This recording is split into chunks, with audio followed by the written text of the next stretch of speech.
Good morning, students. To continue with my sequel of activities in CBSE, science activities for CBSE. It's a brand new day today, isn't that so? And today I'll be speaking on parts of a flower. Now, if you see properly, we will be discussing parts of plants and parts of flowers, right? So here I have my own kitchen garden, and you should know the different parts. Very basic and simple things, very basic things are what are the different parts of a plant. Starting from the stems.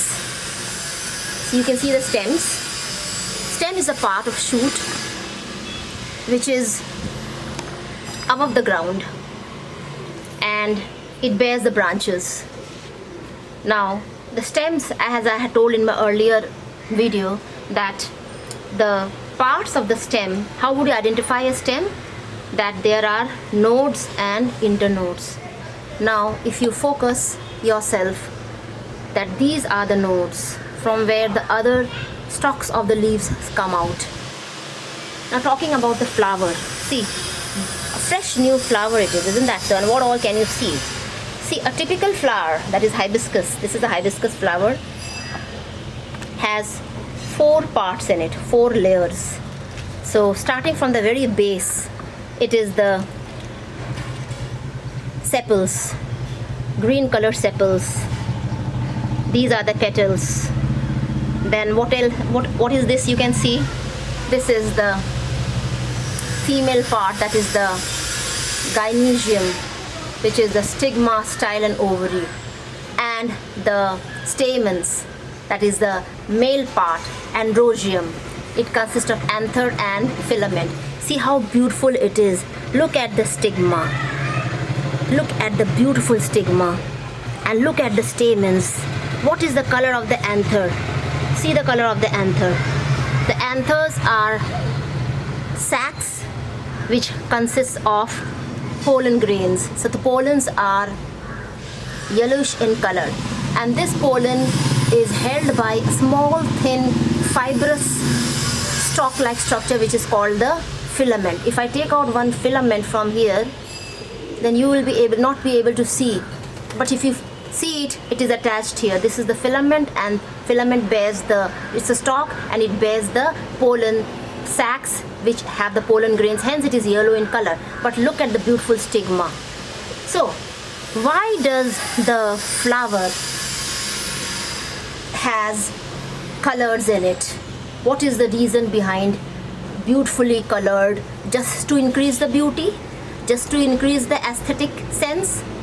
It has got some scientific value, some scientific reason, and that reason is that it is a sheer attraction for the insects to land on it. This is kind of the platform on which the insects comes and alights. And I will show you the 4 whorls. If you see properly, this is the sepals, and collection of sepals, 5 sepals are there, it's called calyx. Then this is the petals. The collection of petals is called the corolla. Now if I take out one petal from here, now this is the part from where you get the nectar. So this is called the nectary. So the insects will go deep down to suck the nectar, and in the process what they will do, they will brush out some pollens. The pollens will fall as they are powdery. They will fall on their insects' wings or whatever area, and then it will land on the stigma.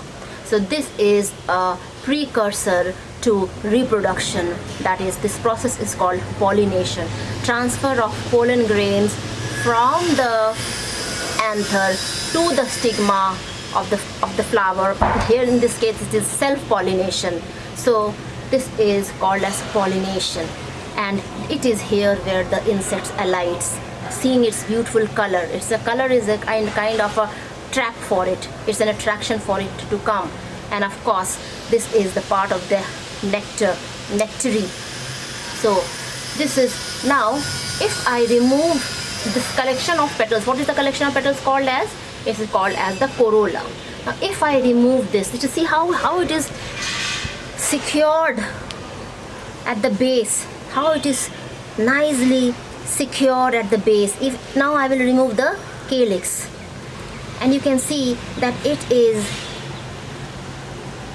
covered, and here is where the ovary is lying.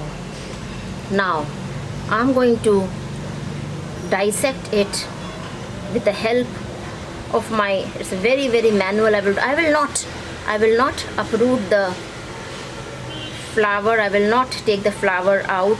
I will just show you how you can get the style inside this red color tube is the style, and then you have the what is called as the ovule underneath.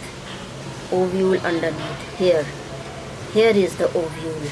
This is the part of the ovule, and inside the ovule, this is the part of the ovule. This is the part of the style, and the style is connected to the stigma. Style is connected to the stigma. I'm going to show it to you. And the style is connected to the stigma, and we have to take out the male part, because only then we can show it to you clearly. Yes, this is the style, this is the ovule.